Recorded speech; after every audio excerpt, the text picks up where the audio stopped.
من الشيطان الرجيم. بسم الله الرحمن الرحيم. الحمد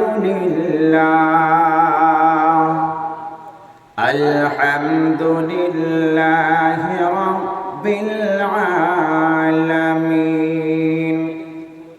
الذي خلق الإنسان وخلق كل شيء زوجين والذي أحصى كل شيء في إمام مبين الذي خلق الشمس والقمر ضياء ونورا في المشرقين والمغربين الذي أخرج اللؤلؤ والمرجان من البحرين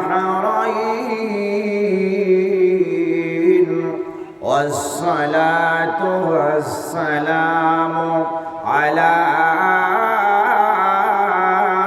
سيد المرسلين وعلى آله وأصحابه أجمعين وعلى من أرسله الرحمن رحمة للعالمين. أما بعد فأعوذ بالله من الشيطان الرجيم. بسم الله الرحمن الرحيم. قل يا عبادي الذين أسرفوا على أنفسهم لا تقنطوا من رحمة الله إن الله يغفر الذنوب جميعا إنه هو الغفور الرحيم. صدق الله المولانا العظيم.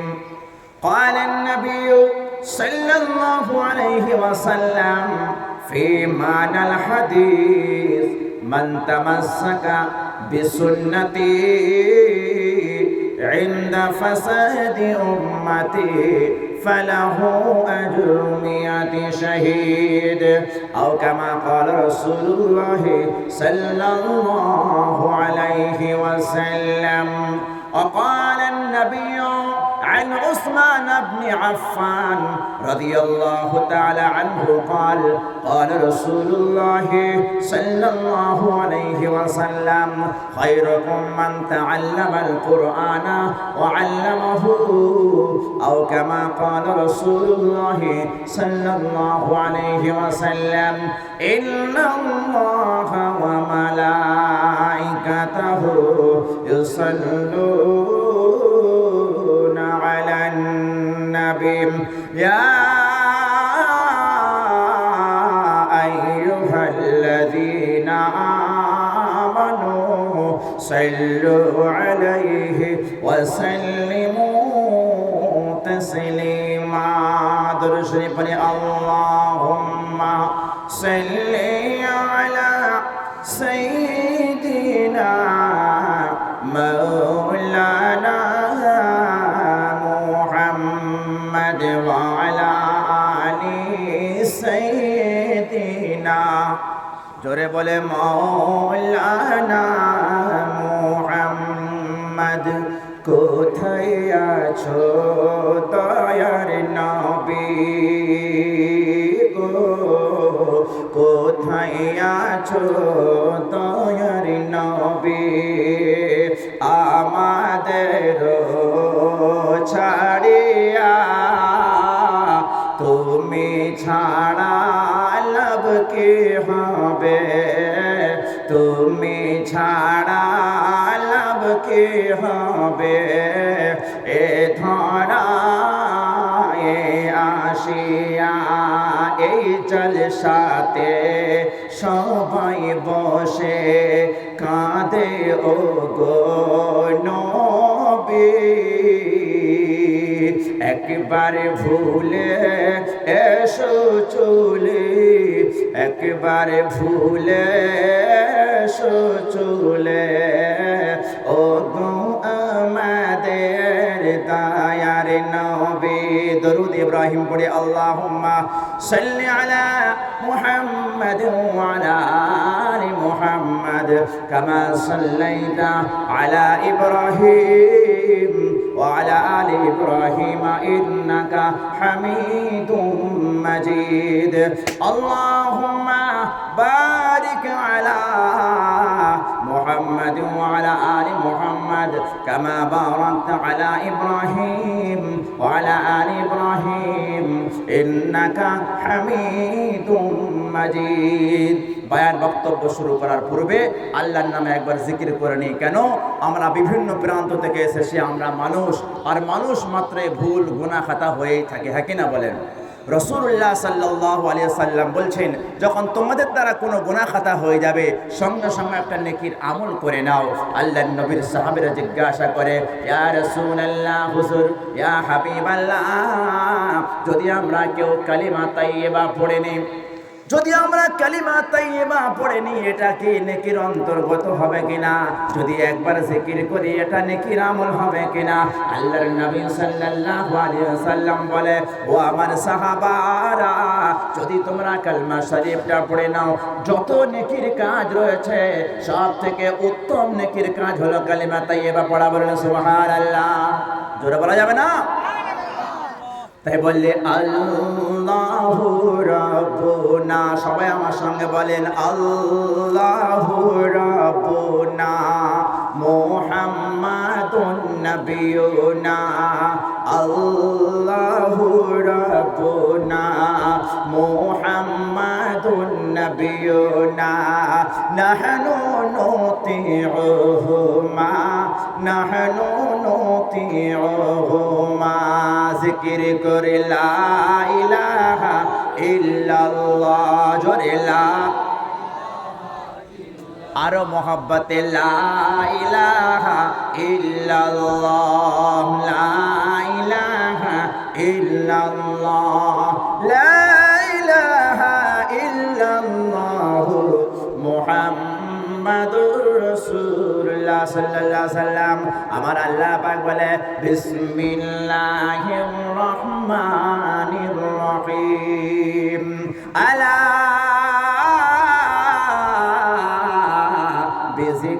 বিযিকিরিল্লাহি তাতমাইন্নুল কুলুব ও দুনিয়াবাসীরা মনে পেরেশানি আছে দুশ্চিন্তায় ব্যস্ত আছো বিভিন্ন টেনশনে জড়িয়ে আছো কেউ গরিব লোক সেও টেনশনে আছে বড় লোক সেও টেনশনে আছে জ্ঞানী সেও টেনশনে রয়েছে যতই অশান্তি হোক না কেন যদি আমার জিকির করো যদি আমার নামে জপ করো আমি রব্বুল আলামিন তোমার শত শত টেনশন দূর করে দেব বলেন সুবহানাল্লাহ বলছেন আল্লাহ আমাদের রব্বানা আমাদের রবকে বলেন আমাদের রবকে বলছে আল্লাহ আমাদের রব্বানা আল্লাহ আমাদের রব্বানা নবী ছাড়া পথ চলে না আল্লাহ আমাদের রব্বানা নবী ছাড়া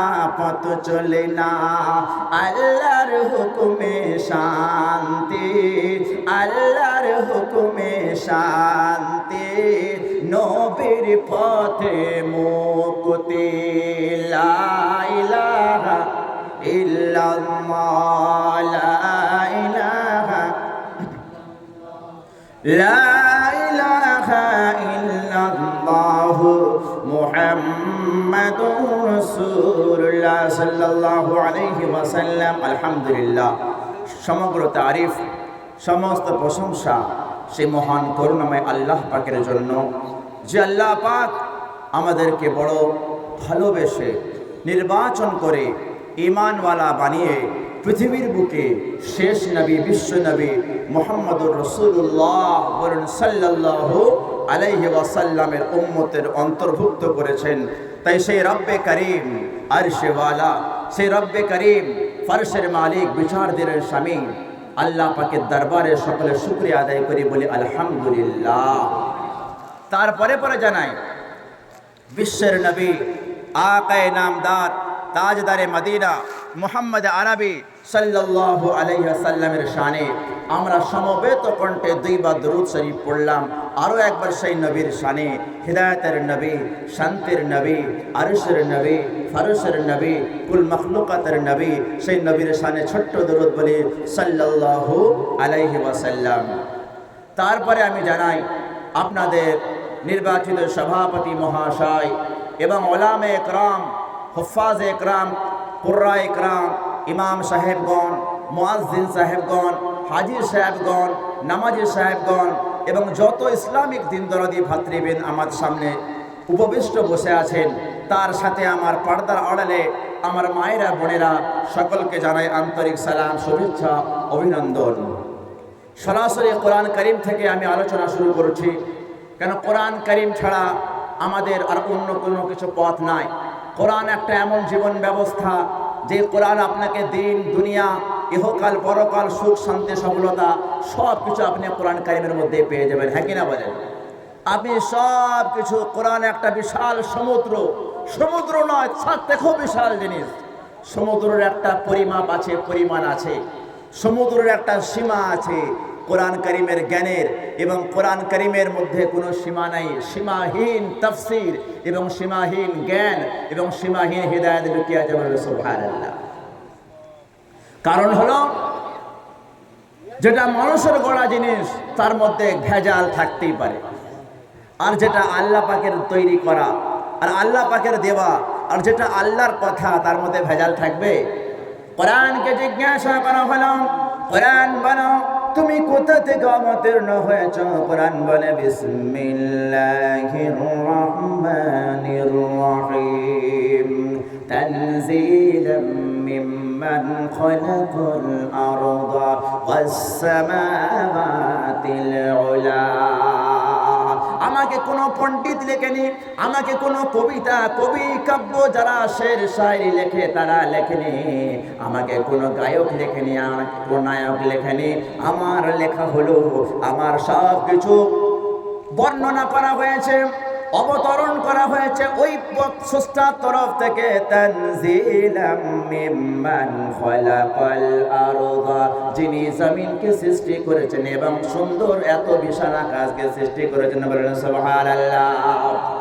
কোরআনকে বলা হলো, কোরআন তুমি তো অনেক পরে এসেছো, তাওরাত, জবুর এবং ইব্রাহিম আলাইহিস সালামের সাহিফাগুলো আগে পেয়েছি, কিন্তু তুমি পরে কেন এলে বলো? কোরআন কারীম বলে আমার তো জন্ম এবং আমার অবতরণ আগে হয়ে গিয়েছিল। কিন্তু বলো কোরআন তুমি ছিলে কোথায়? যখন কোরআনকে জিজ্ঞাসা করা হয় তুমি যখন আগেই জন্ম নিয়েছো, তুমি যখন আগেই অবতরণ হয়েছো, বলো তুমি কোথায় ছিলে? তখন কোরআন কারীম বলে বাল হুয়া কুরআনুম মাজিদ ফি লাউহিম মাহফুজ। কোরআন বলে আমি সুরক্ষিত তাখতির মধ্যে ছিলাম। বাল হুয়া কুরআনুম মাজিদ, সম্মানীয় কোরআন, ওই পৃষ্ঠাগুলো আল্লাহ রাব্বুল আলামিন বলে ওই আয়াতগুলো, ওই সূরাগুলো আমি সুরক্ষিত তাখতির মধ্যে অবতরণ করেছি। বলেন সুবহানাল্লাহ। এবং কোরআনকে জিজ্ঞাসা করা হলো, বলো কোরআন তুমি কার প্রতি এসেছো? নূহ নবীর কাছে নাকি, ইব্রাহিম নবীর কাছে নাকি, ইউসুফ নবীর কাছে নাকি? বলে না না না, ওয়া আমিনু বিমা নুজিলা আলা মুহাম্মাদ হুয়াল হাক্কু মির রাব্বিহিম। কোরআন কারীম বলছে তুমি ঈমান আনো ওই নবীর প্রতি, যেই নবীর প্রতি আমি কোরআন কারীমকে অবতরণ করেছি। ওই কোরআন কারীম কার প্রতি অবতরণ করেছে? আল্লাহ পাক নাম নিয়ে বলছে ওয়া আমিনু বিমা নুজিলা আলা মুহাম্মদ, বলুন সুবহানাল্লাহ। তাহলে পরিষ্কার হয়ে গেল কোরআন মুহাম্মাদের প্রতি অবতীর্ণ হয়েছে। আরো ব্যাখ্যা স্বরূপ আল্লাহ অন্য স্থানে বলছেন তাবারাকাল্লাযী নাযালাল ফুরকানা আলা আবদিহি লিয়াকুনা লিল আলামিনা নাযীরা। এই দুটো আয়াতের দ্বারা ব্যাখ্যা হয়ে গেল যে কোরআন কারীম আমার নবী, সবার নবী, আমিনার চাঁদ, মদিনার দুলাল, আরশে ওয়ালা, ফরশে ওয়ালা বিশ্ব নবী মুহাম্মদুর রাসূলুল্লাহ সাল্লাল্লাহু আলাইহি ওয়াসাল্লামের প্রতি অবতীর্ণ হয়েছে। তাহলে বোঝা গেল কোরআন কারীম আমার নবীর মুহাম্মদের প্রতি অবতরণ হয়েছে। কোরআনকে মানলে ফায়দা কি পাবো? কোরআনের মিশন কি? কোরআনের ভূমিকা কি? কোরআনের টার্গেট কি? কোরআন কারীম নিজে বলছে লিতুখরিজান নাসা মিনাল যুলুমাতি ইলান নূর। আমার মিশন হলো যখন পৃথিবী অন্ধকারের মধ্যে ছিল, চিন্তার মধ্যে ব্যস্ত ছিল, ব্যভিচারের মধ্যে, লুটমারের মধ্যে ব্যস্ত ছিল, শরাবখোরির মধ্যে ব্যস্ত ছিল, আমি কোরআন আসার পরে মানুষকে অন্ধকার জগৎ থেকে নিয়ে, যখন নারীদের সম্মান হতো না, বিধবা নারীদের প্রতি নির্যাতন করা হতো, নারীদের হক দেওয়া হতো না, কোরআন কারীম বলে আমি সেই সময় আসার পরে কোরআন কারীম বলছে আমি মানুষকে অন্ধকার থেকে আলোর দিকে নিয়ে এসেছি, বলেন সুবহানাল্লাহ। এবারে বোঝা গেল কোরআন কারীম আপনাকে অন্ধকার থেকে আলোর দিকে। সব থেকে বড় অন্ধকার কি ছিল বলেন? সব থেকে বড় অন্ধকার ছিল লুটমাট করা নয়, ব্যভিচার করা নয়, সুদ খাওয়া নয়, শরাব পান করা নয়, নারীদের হক নষ্ট করা নয়। সব থেকে বড় অন্ধকার ছিল এটা। মানুষ আগে ভাবতো যে দুনিয়া জীবনটা আল্লাহ পাক দিয়েছে, এই জীবনটাই শেষ জীবন, এর পরে আর জীবন নাই। মানুষ এটা ভাবতো। মক্কার কাফেররা, মক্কার মুশরিকিনরা এটা বিশ্বাস করে উঠতে পারতো না যে মরার পরে আবার জীবিত হতে হবে। এর ব্যাখ্যা একটা আয়াত পেশ করেছে, সূরা ইয়াসিনের একটা আয়াত আছে, আর একটা আয়াত আছে সূরা কিয়ামা।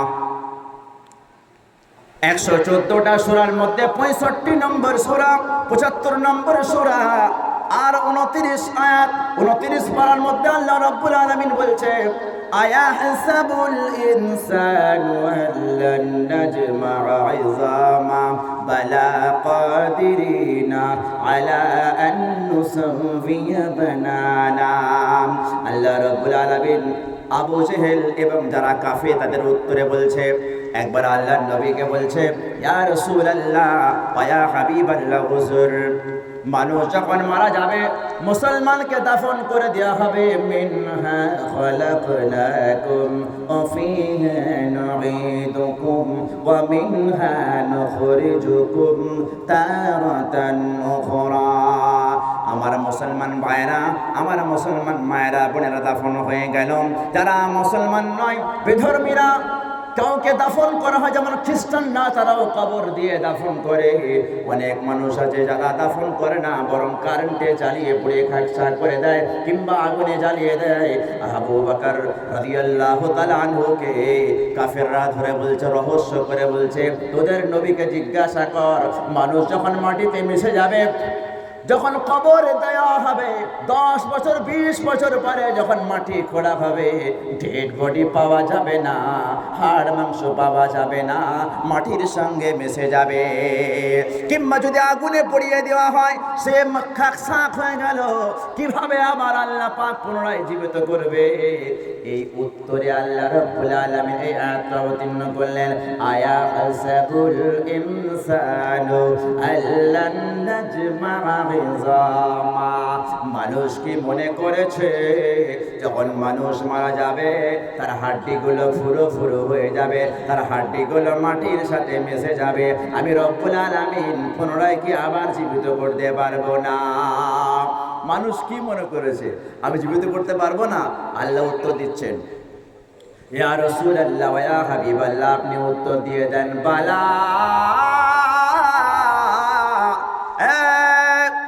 মক্কার কাফেররা শুনে রেখে দাও, কেন নিশ্চয়ই আমি জীবিত করব, শুধু জীবিত করব না, বালা কাদিরিনা আলা আন নুসাউবিয়া বানানা।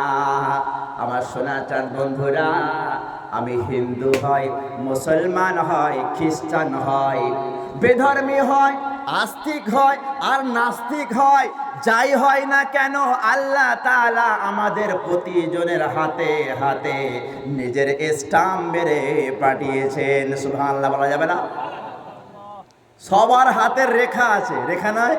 এই রেখার লেখা দিল কে বলো, এই রেখার লেখা দিল কে বলো, সে যে মহান আল্লাহ রাব্বুল আলামিন বলো। আল্লাহ তাআলা বলছে, বান্দারে আমি দুনিয়াতে একটা এমন জিনিস ছাপ দিয়েছি যাকে ফিঙ্গার প্রিন্ট বলা হয়। বাংলায় বলা হয় আঙুলের ছাপ, ইংলিশে বলা হয় ফিঙ্গার প্রিন্ট, আর আরবিতে বলা হয় বানানা। এই যে বানানা, ফিঙ্গার প্রিন্ট এবং আঙুলের ছাপ, পৃথিবীর সমস্ত মানুষের সিগনেচার ডুপ্লিকেট হয়ে যাবে, কিন্তু আপনার আঙুলের ছাপ ডুপ্লিকেট হবে না।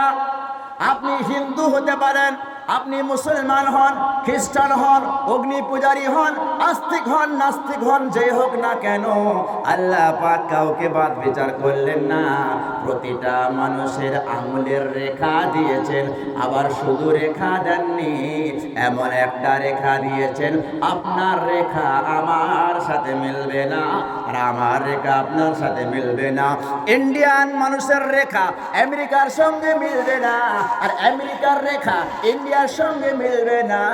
আল্লাহ রাব্বুল আলামিন এমন একটা জিনিস তৈরি করলেন, আজ থেকে 1400 বছর আগে আয়াতটা বুঝে আসতো না মানুষের, কিন্তু এখন বুঝে আসছে। আসছে না? আসছে। হ্যাঁ, কেমন করে? আগে জমি রেজিস্ট্রি করলে আঙুলের ছাপ লাগতো, এখন পাসপোর্ট করবে আঙুলের ছাপ, আধার কার্ড করবে কিসের ছাপ? আঙুলের ছাপ। রেশন দোকানে যাবে কিসের ছাপ? আঙুলের ছাপ। সিম কার্ড নেবে কিসের ছাপ? আঙুলের ছাপ। কেন? সবেতে ঘোটালা হবে, আঙুলের ছাপে কিন্তু ঘোটালা হবে না। তাহলে বলে আল্লাহ পাকের দেওয়া জিনিস, আল্লাহ পাকের দেওয়া রেখা নিয়ে আমি কাজে লাগাচ্ছি, আর সেই আল্লাহ তাআলাকে চিনছি না, সে আল্লাহ তাআলাকে জানছি না, সে আল্লাহ তাআলাকে বুঝছি না, যে রেখা দিল। এবারে বুঝুন আল্লাহ পাক এখানে কি বলছে। তাহলে ফিঙ্গার প্রিন্ট লাগছে আধার কার্ডে, ফিঙ্গার প্রিন্ট লাগছে পাসপোর্টে, জমি রেজিস্ট্রি করবেন লাগবে ফিঙ্গার প্রিন্ট। আল্লাহ রাব্বুল আলামিন বলে, এ দুনিয়াবাসীরা, तुम सजदा करो या ना करो, तुम सजदा करो या ना करो, कल महशर में झुकना पड़ेगा। तुम सजदा करो या ना करो, कल महशर में झुकना पड़ेगा। আল্লাহ পাক বলে, বিশ্বের যেই দাদা হোক না কেন, কাল কিয়ামতের ময়দানে আমি আল্লাহ সবাইকে আমার সামনে ঝুঁকাবো, সবাইকে আমার সামনে খাড়া করব, কিন্তু সবাই তো ঝুঁকতে পারবে না। যারা দুনিয়াতে ঝুঁকেছিল তারাই ঝুঁকতে পারবে, রুকু করতে পারবে। কোরআন কারীমের আয়াতের মধ্যে আল্লাহ পাক বলছেন, ওয়া ইযা কিলা লাহুমুরকাউ লা ইয়ারকাউন। এ দুনিয়াবাসীরা, সবাই আজকের দিনে আমাকে রুকু করো, কিন্তু দুঃখের বিষয় তারা দুনিয়াতে নামাজ পড়তো না, আল্লাহর ঘরে আসতো না, মসজিদ মসজিদ কিনে চিৎকার করতো, মসজিদের জন্য জান দেবার জন্য তৈরি হতো, মসজিদের জন্য মাথা কেটে দেবার জন্য তৈরি থাকতো, কিন্তু মসজিদে মাথা ঝুঁকাতো না, কিংবা আল্লাহকে মানতো না, আল্লাহর সামনে ঝুঁকতো না। আল্লাহ পাক কাল কিয়ামতের ময়দানে বলবে, ওয়া ইযা কিলা লাহুমুরকাউ লা ইয়ারকাউন। যখন আল্লাহ রুকু করতে বলবেন, যখন আল্লাহ ঝুঁকতে বলবেন, ওই অপরাধী বান্দারা আল্লাহর সামনে ঝুঁকতে পারবে না। এবারে মেন কথায় আসছি।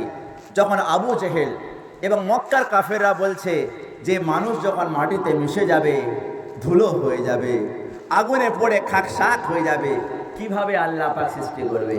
এই উত্তর আয়াতটা, আয়াহসাবুল ইনসানু আল্লান নাজমা'a 'ইযামা। মানুষ কি মনে করেছেন তার হাড্ডিগুলো আমি একত্রিত করব না? বালা কাদিরিনা আলা আন নুসাউফিয়া বানানা। আল্লাহ পাক বলছে শুধু আমি তোমাদেরকে সৃষ্টি করব না, রক্ত তৈরি করব, মাংস তৈরি করব, হাড্ডি তৈরি করব, চুল ফিরিয়ে দেব। শুধু তাই নয়, তোমার আঙুলের ছাপ, তোমার আঙুলের ছাপ, ভালো করে বোঝেন, এই আঙুলের ছাপ যেমন নকশা তেমন আল্লাহ রাব্বুল আলামিন বলে যাকে আমি যেমন নকশা দুনিয়াতে দিয়েছি, কাল হাশরের মাঠে সেম সেম নকশা, সেম সেম হাতের রেখা আবার ফিরিয়ে দেব। বলেন সুবহানাল্লাহ, জোরে বলেন আমরা সুবহানাল্লাহ।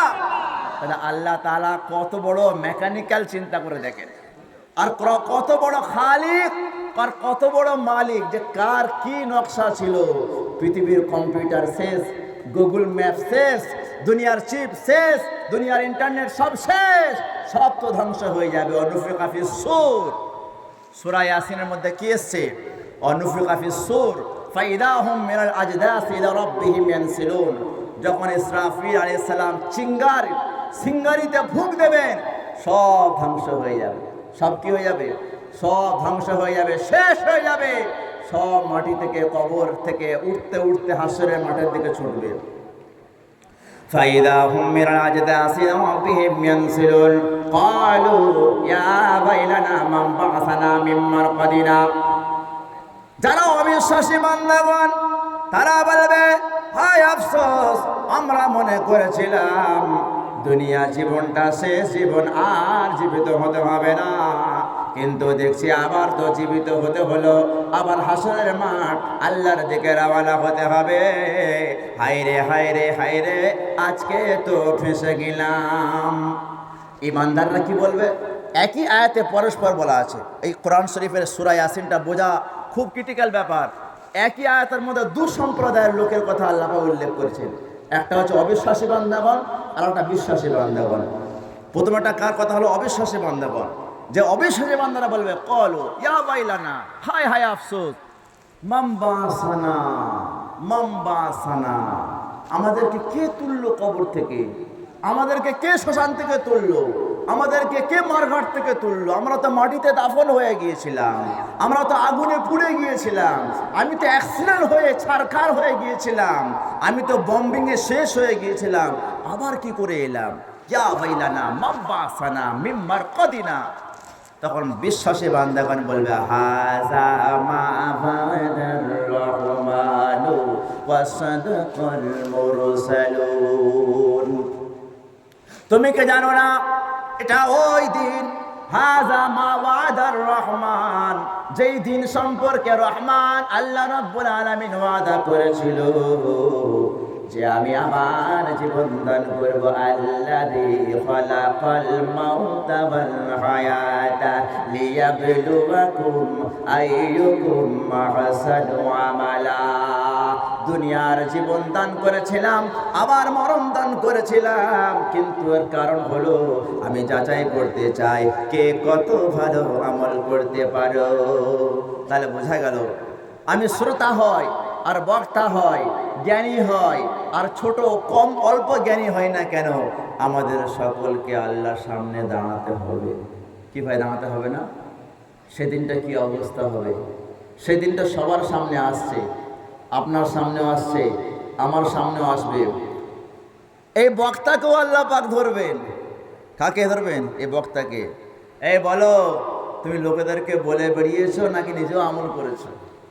কথা বোঝা আসছে? বলা এত সহজ নয়, আর বক্তা হওয়া এত সহজ ব্যাপার নয়।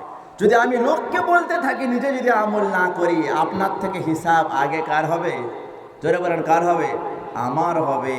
যে তুমি শুধু লোককে তাফসীর করে বেরিয়েছো, কোরআন কারীম থেকে জ্ঞান দিয়েছো, নিজে কতটুকু আমল করেছো বলো। কাল কিয়ামতে 5টা প্রশ্ন হবে, 5 কোশ্চেন। এই 5 কোশ্চেন অ্যান্সার না দিয়ে কোনো মাপের মায়ের লাল এমন নাই যে আল্লাহর সামনে লুকিয়ে পালিয়ে যাবে? কেউ আছে? বলেন, কে পালিয়ে যাবে?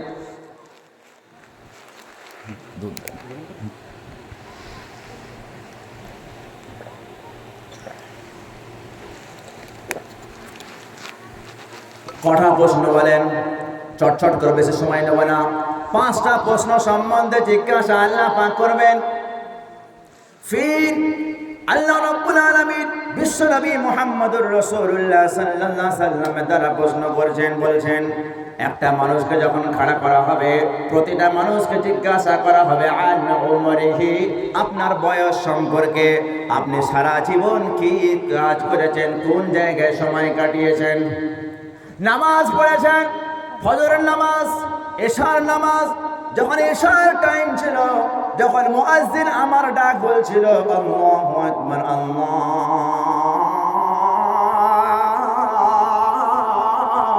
আকবার, যখন আমি মুয়াজ্জিনের দ্বারা মসজিদের দিকে ডেকেছিলাম, বলো বান্দা কোথায় গিয়েছিলে? বলছে আল্লাহ গো, তখন আইপিএল এর খেলা হচ্ছিল, শাহরুখ খানের টিম ব্যাটিং করছিল, চা দোকানে বড় বড় এলসিডি খাটানো ছিল। শয়তান বলল ওদিকে যাস না, এইদিকে চলে আয় না। ঠিক না বেঠিক বলেন? সব ক্যামেরা হচ্ছে, কিন্তু আপনার ঘাড়ে দুটোখানা ফেরেশতা রাখা রয়েছে। কোরআন কারীম থেকে বলছে এটা কোনো বানানো কথা নয়। কিরামান কাতিবিন ইয়ালামুনা মা তাফআলুন। কিরামান কাতিবিন ফেরেশতা রয়েছে। ওই কিরামান কাতিবিন দুটো ফেরেশতা, একটা আছে ডান কাঁধে, একটা আছে বাম কাঁধে। ডান কাঁধে লিখবে কত নামাজ পড়েছো, কত জলসা শুনেছো, কত কোরআন শরীফ পড়েছো, কত তাহাজ্জুদ পড়েছো, কত দান খয়রাত করেছো, জলসায় কত চাঁদা দিয়েছো, গরিব দুঃখীর মানুষের স্বার্থে কত তুমি খরচা করেছো, কত মিসকিনকে খাইয়েছো, কত বিধবার সাথে তুমি ভালো ব্যবহার করেছো। ওই সমস্ত আমলগুলো লিখবে রকিবুন ফেরেশতা। কি ফেরেশতার নাম বলেন? রকিব। আর একটা ফেরেশতা হলো আতীদ। এই আতীদের কাজ হলো তুমি কত নামাজ জবাই করেছো, নামাজকে বাদ দিয়ে আইপিএল খেলেছো, নামাজকে বাদ দিয়ে ক্লাবে ঠকাস ঠাকাস করে ক্যারাম বোর্ড খেলেছো, নামাজকে বাদ দিয়ে টাসের আড্ডায় সময় নষ্ট করেছো, নামাজকে বাদ দিয়ে 60টা তুমি নম্বর লিখেছো আর গুনেছো, নামাজকে বাদ দিয়ে গান বাজনায় সময় লাগিয়েছো, নামাজকে বাদ দিয়ে তুমি ক্লাবের আড্ডায় দিয়েছো, নামাজকে বাদ দিয়ে খেল তামাশা মেলার মধ্যে ঠেলাঠেলি করতে গিয়েছিলে, কিন্তু আমার হুকুম আদায় করতে আসনি। আমি ফজরের সময় তোমাকে ডাক দিয়েছিলাম, বান্দারে সারা রাত ঘুমের জন্য আমি তোমাকে রাত্রে দিয়েছিলাম, তুমি সারাদিন পরিশ্রম করবে, সারা রাত ধরে তুমি একটু ঘুমাবে। ওয়াজআলনা নাওমাকুম সুবাতা, আমি তোমার জন্য ঘুম দিয়েছিলাম রাত্রিকে, রাত্রির ঘুম দিয়েছিলাম তোমার ক্লান্তি দূর করার জন্য। কিন্তু দুঃখের বিষয়, তুমি সারা রাত ধরে ফাংশনে গিয়ে সময় লাগিয়েছো। কোথায় সময় লাগিয়েছো? তারপরে দ্বিতীয় প্রশ্ন কি হবে? ওয়ান শাবাবিহি, ও নওজওয়ান, তুমি নওজওয়ানি কোথায় কাটিয়েছো বলো? আচ্ছা বলেন, যখন সারা জীবনের হিসাব নেওয়া হবে, তার মধ্যে জওয়ানি সময় আছে তো? নেই। শিশুকাল আছে, শৈশবকাল আছে, সাবালককাল আছে, বৃদ্ধকাল আছে। তো যখন 4টে কাল রয়েছে, আবার তোর জওয়ান হিসাবে আলাদা প্রশ্ন কেন হবে? কারণ হলো তখন রক্ত টকবক করে ফুটছে, বলেন পুরো ভাত হয়ে যাবে, টকবক টকবক করে রক্ত যখন ফুটছে। আর সব জায়গায় জওয়ানদেরকে মানুষ খোঁজে, বলে যুব স্পোর্টিং ক্লাব, যুব ক্লাব, যুব ফুটবল। কেউ বুড়ো ফুটবল বলে না, হ্যাঁ, কেউ বুড়ো স্পোর্টিং ক্লাব বলে না, সব জায়গায় যুব বলে। যুব সেনাবাহিনী, বুড়ো সেনাবাহিনী, ঘরে বসে থাকো, পয়সা পেয়ে যাবে, মাথা খারাপ করো নি, যা বলবে বিবির কাছে করো। এখানে নয়, কোথায় কোথায় মিসাইল কোথায় চলে যাবে, হ্যাঁ, লাস্টে কোথাকার ঘাড়ে সামলাতে হবে। তুমি ঘরে বসে থাকা, মাইনে ঠিক দিয়ে দেবো, বাকি এখানে আসো না। সব জায়গায় জওয়ানদেরকে দরকার, ঠিক না বে ঠিক? তো আল্লাহ পাক বলছে যখন সব জায়গায় জওয়ান দরকার, আমার নামাজের কাতারেও জওয়ান দরকার, আমার সাজদাতেও জওয়ান দরকার, আমার ইশকে রসুল কোরআনের ভালোবাসাতে জওয়ান দরকার। এই জালসার মাহফিল, হিদায়াতের মাহফিল, এখানে জোয়ান দরকার। তখন আল্লাহ জিজ্ঞাসা করবে, বান্দারে বলো, যখন তোমাকে মুয়াজ্জিন ডাকছিল আসসালাতু খায়রুম মিনান নাওম,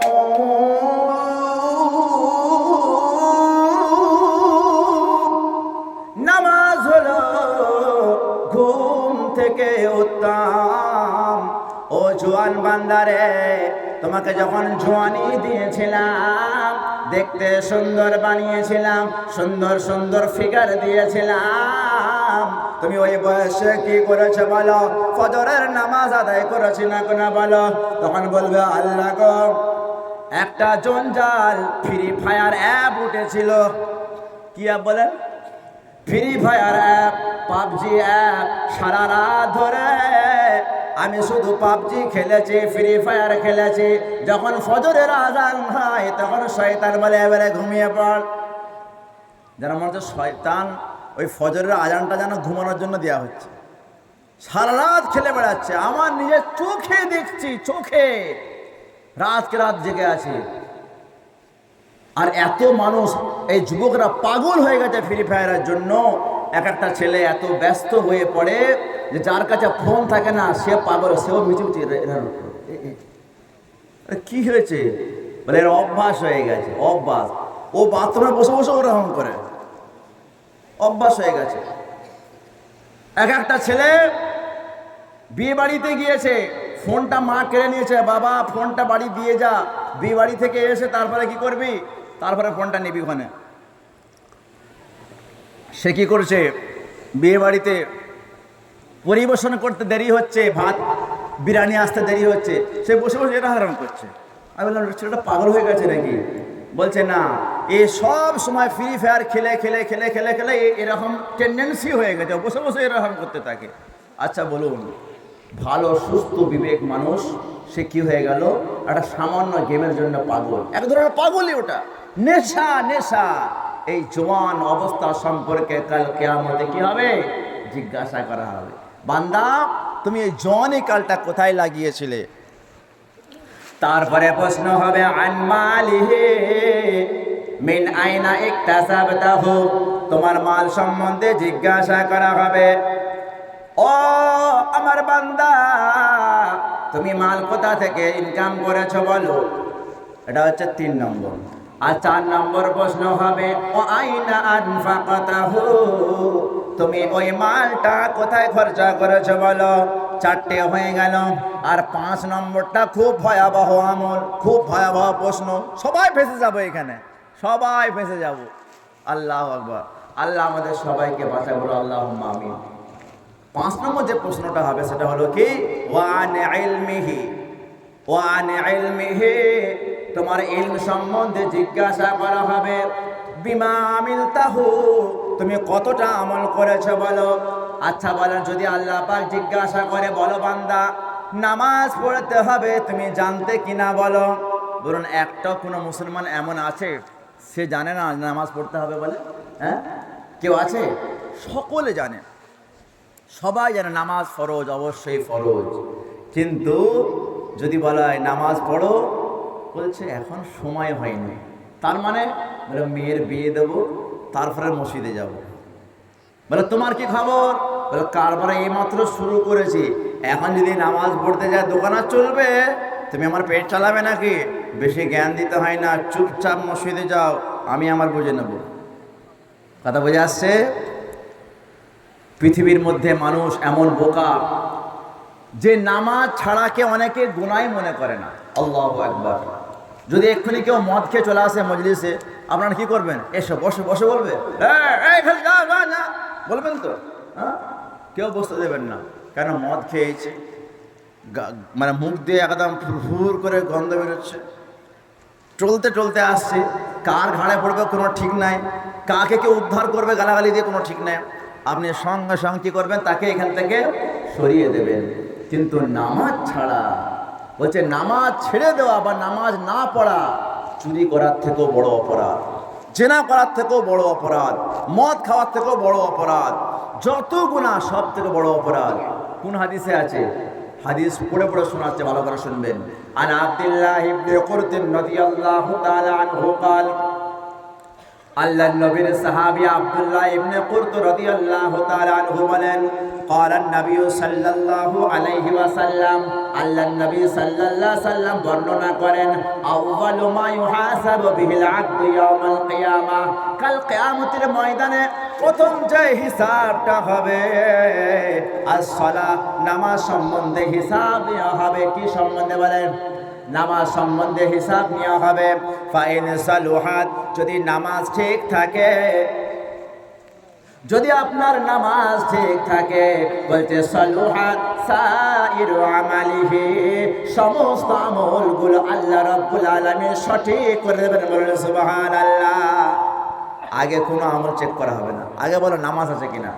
ওয়াইন ফাসাদাত, যদি নামাজটা আপনার বিগড়ানো থাকে, যদি আপনার নামাজ ভুল থাকে, নামাজ কাজা থাকে, কিংবা আপনি নামাজ পড়েন না, শুধু জুমা পড়েন কিংবা জানাজার নামাজ পড়েন, ঈদের নামাজ পড়েন, 5 ওয়াক্ত নামাজ পড়েন না, বলছে ওয়াইন ফাসাদাত, যদি ওই নামাজের মধ্যে খারাপি থাকে, ফাসাদা সাইরু আমালিহি, আপনার সমস্ত আমলগুলো বেকার হয়ে যাবে। তাহলে বোঝা গেল, আগে আল্লাহ পাক দেখবেন না তোমার কি আমল আছে, কি গুনাহ আছে, আগে নামাজ পেশ করো, তারপরে অন্য কথা চলবে। তাই শায়ের কি বলছে, নামাজ ছাড়া মহাপাপ, নামাজের প্রথম হবে হিসাব। নামাজ ছাড়া মহাপাপ, নামাজের প্রথম হবে হিসাব। নামাজ না পড়িলে, নামাজ না পড়িলে আল্লাহর সামনে কি দেবে জবাব। নামাজ ছাড়া মহাপাপ, নামাজের প্রথম হবে হিসাব। নামাজ ছাড়া মহাপাপ, নামাজের প্রথম হবে হিসাব। আল্লাহ নবী সাল্লাল্লাহু আলাইহি সাল্লাম বলছে, দেখো যদি কাল কিয়ামতে তুমি নামাজ না পড়ো, তোমার হাসর কার সঙ্গে হবে জানো? আশ্চর্য লাগবে আপনার। আল্লাহ পাক জাহান্নাম বানিয়েছেন 7টা কোয়ালিটি। কটা কোয়ালিটি বলেন? কটা কোয়ালিটি? 7 কোয়ালিটি। আর জান্নাত বানিয়েছেন 8 কোয়ালিটি, 8 কোয়ালিটি। তাহলে জান্নাত বেশি বানিয়েছেন না জাহান্নাম বেশি বানিয়েছেন? ভালো করে বলেন। জান্নাত বেশি বানিয়েছেন। কিন্তু ভালো করে দুনিয়ার দিকে তাকিয়ে দেখেন যে নামাজি বেশি না বেনামাজি বেশি? তাহলে হিসাব মতো জাহান্নাম বেশি তৈরি করা দরকার ছিল, যেতে বেনামাজি বেশি আর নামাজি কম। আর বাস্তবে দেখেন 100%-এর মধ্যে মাত্র 10% নামাজি আর 90% বেনামাজি। হ্যাঁ, শুক্রবারটা বাদ দিয়ে দেয়, ওটা ধর্তব্য না। শুক্রবারেতে 100% না হলে 90% নামাজি হয়ে যায়, কিন্তু ওই দিন তো ধর্তব্য নয়। তাহলে জান্নাত কম তৈরি করা দরকার ছিল আর জাহান্নাম বেশি। এর উত্তর হচ্ছে যে ট্রেন আপনারা দেখেছেন, এক্সপ্রেস ট্রেন, একটা হচ্ছে air condition room, sleeper room আর জেনারেল রুম। বলুন, এয়ার কন্ডিশন রুম আর স্লিপার রুম বেশি থাকে না জেনারেল রুম বেশি থাকে? যেগুলো দূরপাল্লা ট্রেন দেখবেন জেনারেল কম থাকে, আর এয়ার কন্ডিশন এসি এবং স্লিপার কি থাকে? বেশি থাকে। তার মানে স্লিপারে একজনই ঘুমাবে আর কেউ আসতে পারবে না, এয়ার কন্ডিশনে একজনই থাকবে আর কেউ আসতে পারবে না। আর জেনারেলে একটা সিটে 8 জন বসে আছে, আবার 8 জনের কোলে আবার 8 জন, কজন হলো? 16 জন। আবার নিচে 8 জন, কথা বুঝেছে? বালতিতে 5 জন, বস্তায় 6 জন, ওপরের 10 জন। তার গালে মানে এমন ভাবে বসে থাকবে যে কেউ যদি একটু টুকুস করে মানে জানলা খুলে দেয়, মানে ট্রেন একদিকে মানুষ একদিকে, কথা বোঝা যাচ্ছে? তো আল্লাহ রাব্বুল আলামিন জান্নাত স্পেশাল জায়গা, এই জন্য বেশি বানিয়েছেন। আর জাহান্নাম হচ্ছে কষ্টের জায়গা। তো জাহান্নামের মধ্যে কয়েকটা নাম আপনাকে বলছি। একটা হলো জাহিম। কি নাম বলেন? কি নাম? লাতারাফুন্নাল জাহিম। কোরআন কারীমে আছে জাহান্নামের নামটা, লাতারাফুন্নাল জাহিম সুম্মা লাতারাবুন্নাহা আইনাল ইয়াকিন। একটা হলো জাহান্নাম জাহিম, আর একটা নাম হলো হুতামা। ওমা আদরাকা মাল হুতামা নারুল্লাহিল মুকাদা। তোমরা জানো জাহান্নাম হুতামা কি? বলছে হুতামা হলো একটা এমন জাহান্নাম যাকে বিশাল আকারে উজ্জ্বল করা হবে, গরম করা হবে, হিট করা হবে। নারুল্লাহিল মুকাদা। আর একটা জাহান্নাম হলো লাযা। কি নাম বলেন? কি নাম? লাযা। কাল্লা ইন্নাহা লাযা নাযাআতাল লিশশাওয়া। একটা এমন জাহান্নাম যার নাম হলো লাযা, যেটা আগুনের তাপমাত্রার কারণে জাহান্নামীদের মাংসগুলো ঝলসে দিবে। বল মাযাল্লাহ। আল্লাহ গো, আমরা কেউ বাঁচতে পারবো না। দুনিয়ার গরম সহ্য হচ্ছে, সব আল্লাহকে তো বৃষ্টি দাও না আল্লাহ, আল্লাহ বৃষ্টি দাও না আল্লাহ। বাংলাদেশে কতজন নামাজ পড়ছে, ইস্তিসকার নামাজ পড়া দরকার। আল্লাহ যখন নারাজ হয়ে যান, আকাশের বৃষ্টি কি করে দেন বলেন? বন্ধ করে দেন। লাস্টে বলবো আকাশে বিদ্যুৎ কেন, আকাশের বৃষ্টি বন্ধ কেন হয়, আর কোন কালে বন্ধ হয়েছিল, আর কি আযাব এসেছিল আপনাকে বলবো লাস্টে ইনশাআল্লাহ। এই আকাশের বিদ্যুৎ এবং আকাশের বৃষ্টি এবং বাদল, এটা হচ্ছে আল্লাহ পাকের একটা শাস্তি এবং রহমত। একই জিনিস শাস্তি হবে, আবার একই জিনিস কি হবে বলেন? রহমত হবে। কি করে? একটু পরে বুঝতে পেরে যাবেন। তো একটা হলো লাযা, জাহান্নামের আযাব। দুনিয়ার গরম সহ্য করতে পারছে না, জাহান্নামের আগুন কিভাবে সহ্য করব? বলছে এমন আগুন চামড়াগুলো ঝলসে দেবে, ওখানে মরণ কিন্তু আর আসবে না। মরণ আসবে? মরণ আসবে না। আর একটা জাহান্নাম হলো সাঈর। ফাসুহকাল লিআসহাবিস সাঈর। 114টা সূরার মধ্যে 67 নম্বর সূরা, সূরার নাম সূরা মুলক, পারা নম্বর 29।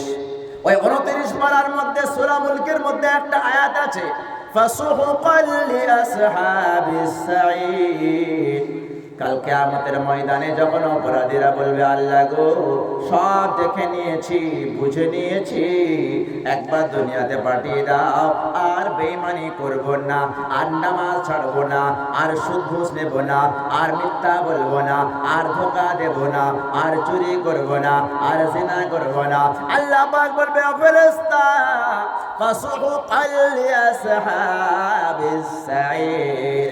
ওই ব্যক্তিটাকে ধাক্কা দিয়ে সাঈর নামক জাহান্নামে নিক্ষেপ করে দেওয়া হবে। আর একটা জাহান্নাম হলো ওয়াইল। কি নাম বলেন?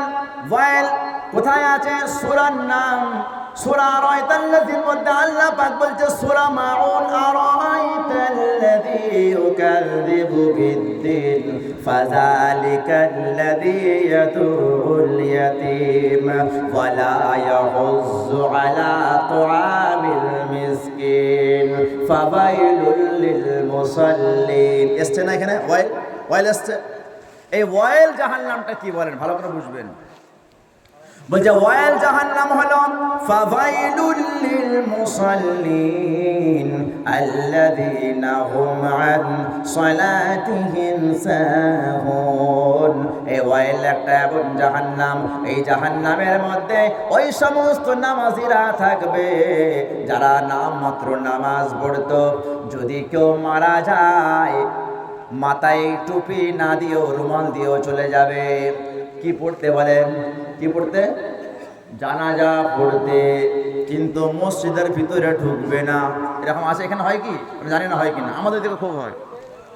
জানাজা পড়তে আসবে কিন্তু মসজিদে ঢুকবে না। আচ্ছা বলুন, জানাজার নামাজটা ফরজ, ফরজে কিফায়া, আর যেটা আসল নামাজ 5 ওয়াক্ত নামাজ, ওটা কি বলেন? ফরজে আইন। ওই ফরজে আইনটা সকলের পড়া দরকার, কিন্তু সে ফরজে কিফায়া পড়ার জন্য বাইরে দাঁড়িয়ে আছে আর ফরজে আইন ত্যাগ করছে। আল্লাহ বলছে এরা এই ক্যাটাগরি মানুষ, বা নামাজ তো পড়ে কিন্তু নামাজকে নামাজের মতো পড়ে না, তাদেরকে ঢাকা হবে, ফেলা হবে, নিক্ষেপ করা হবে ওয়াইল নামক জাহান্নামে। আর ওয়াইল জাহান্নামটা কেমন বলা হয়েছে?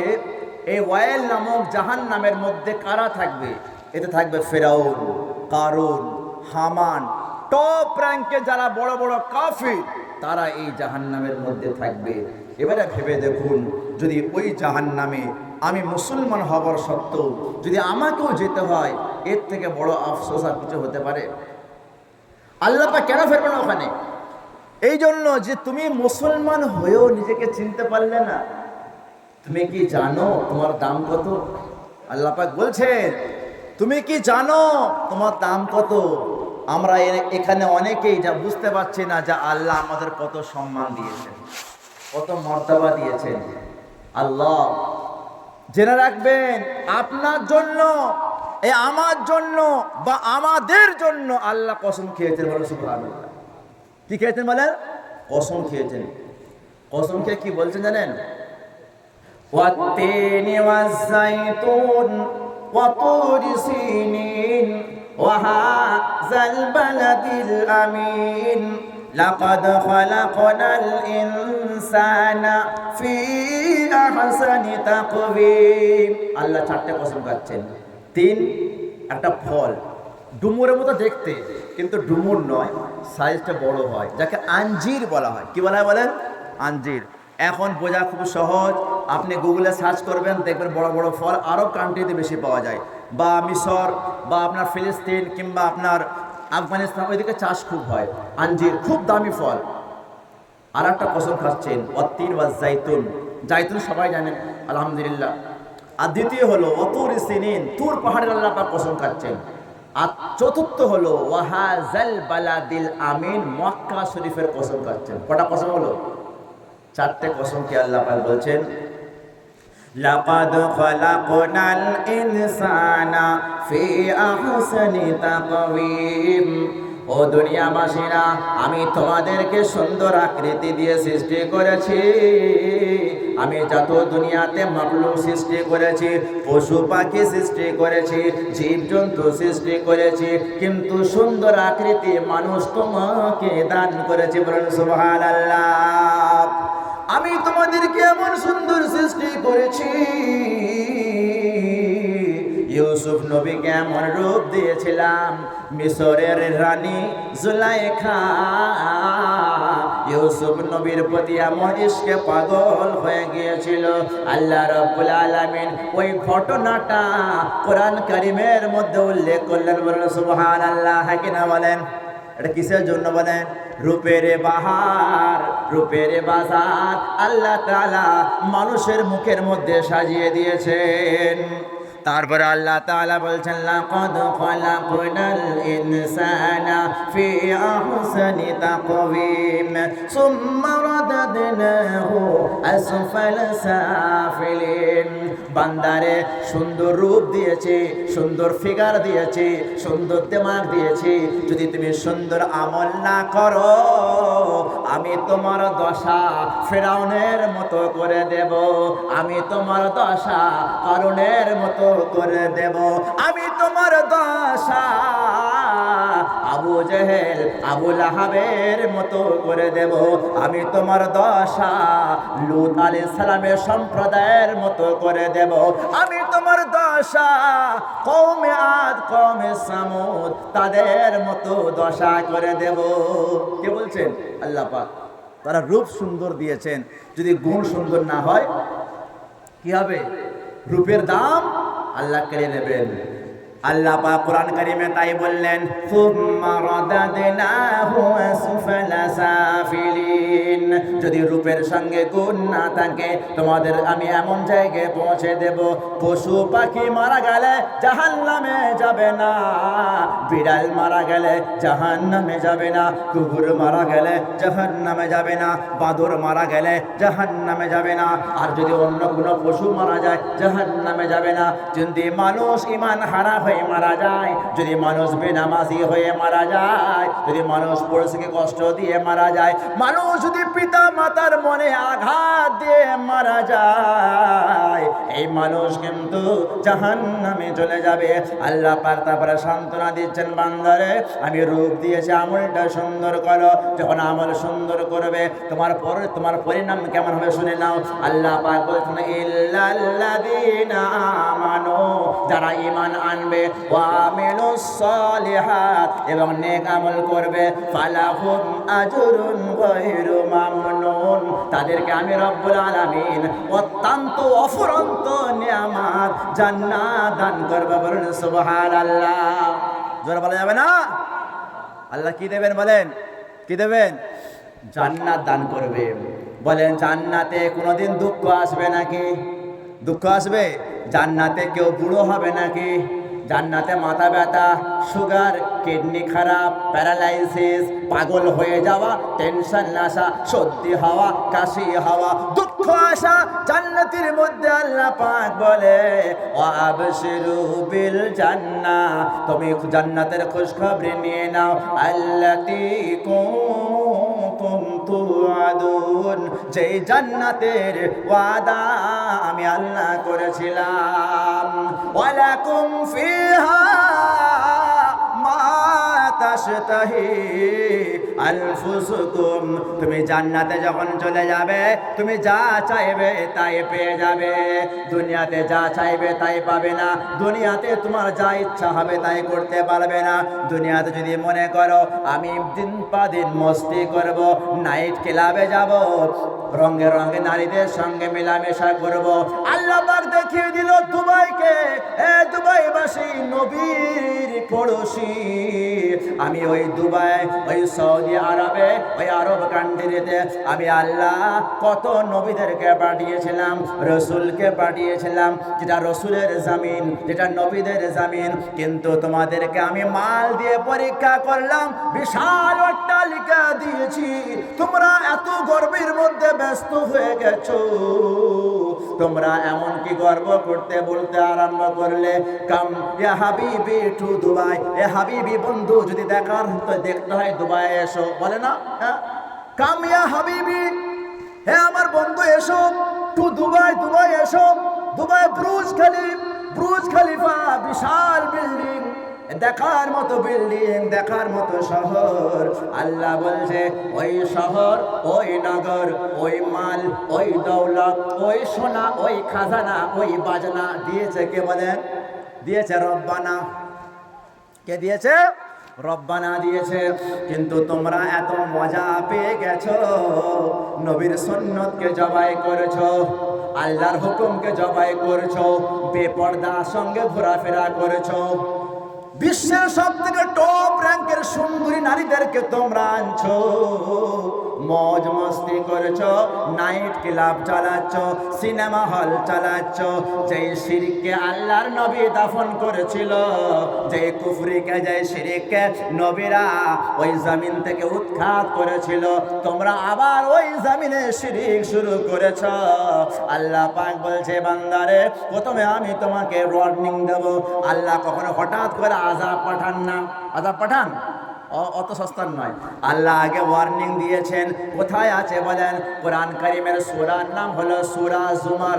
114টা সূরার মধ্যে 39 নম্বর সূরা। আল্লাহ রাব্বুল আলামিন বলছে, পারা নম্বর 24, আয়াত নম্বর 53, কুল ইয়া ইবাদিয়াল্লাযীনা আসরাফু আলা আনফুসিহিম লা তাকনাতু মির রাহমাতিল্লাহ। ও বান্দারা, ও গুনাহগার বান্দারা, আল্লাহ খাস করে এই জায়গায় গুনাহগারের নাম দিয়ে বলছেন, এ গুনাহগার বান্দারা, হে অপরাধী বান্দারা, যারা মদের মধ্যে ডুবে আছো, যারা সিনেমায় ডুবে আছো, যারা মজ মসজিদে ডুবে আছো, যারা গান বাজনায় ডুবে আছো, আয়া ইবাদিয়াল্লাযীনা আসরাফু আলা আনফুসিহিম আনফুসিহিম লা তাকনাতু মির রাহমাতিল্লাহ। এখনো সময় আছে, এখনো সময় আছে, তোমরা তওবা করে না। যদি তুমি তওবা করে নাও, রাত্রের গভীরে উঠে যাও, তাহাজ্জুদের নামাজ পড়ো, আমার দরবারে হাতটা প্রসার করো, আমার সামনে যদি হাতটা তুমি লুটিয়ে দাও, আর যদি আমার কাছে প্রার্থনা চেয়ে নাও, আল্লাহ পাক বলছে ইন্নাল্লাহা ইয়াগফিরুয যুনুবা জামিআ, আমি রব্বুল আলামিন তোমার জীবনের সমস্ত গুনাহ খাতা মাফ করে দেব। বলেন সুবহানাল্লাহ। আমি রব্বুল আলামিন সমস্ত গুনাহ খাতাকে মাফ করে দেব।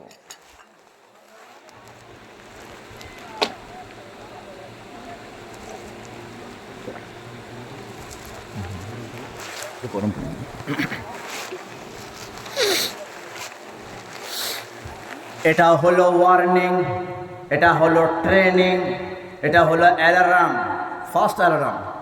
কি ওয়ার্নিং দিলাম, গুনাহ করেছো, আচ্ছা ঠিক আছে, শয়তান ঘিরে নিয়েছে, ঠিক আছে, সুযোগ পেয়েছো, করে নিয়েছো, ঠিক আছে, এর ভুলটা তো বোঝো, আরে ভুলটা তো বোঝো যে আমার দ্বারা ভুল হয়ে গেছে, এবার শুধরে যাও। তুমি কি করছো? দিন বা দিন এক সে এক রঙের ফ্যাশন বাড়িয়েই যাচ্ছ, বাড়িয়েই যাচ্ছ।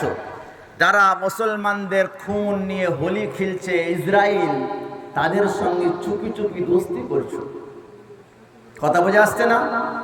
যেই ফিলিস্তিনে মুসলমানরা বিশ্বের সঙ্গে চ্যালেঞ্জ লাগে, কেউ সাথ দেয় না, তারা রক্তপাত, নিজের জানকে উৎখাত করে দিচ্ছে। চোখের সামনে মিসাইল, রকেট, প্লাস্টিক বম, আর কি না কি তাদের সামনে পড়ছে। চোখের সামনে মা শহীদ, চোখের সামনে সন্তান শহীদ, চোখের সামনে নিজের মরা বাপের জিন্দা লাশ দেখছে।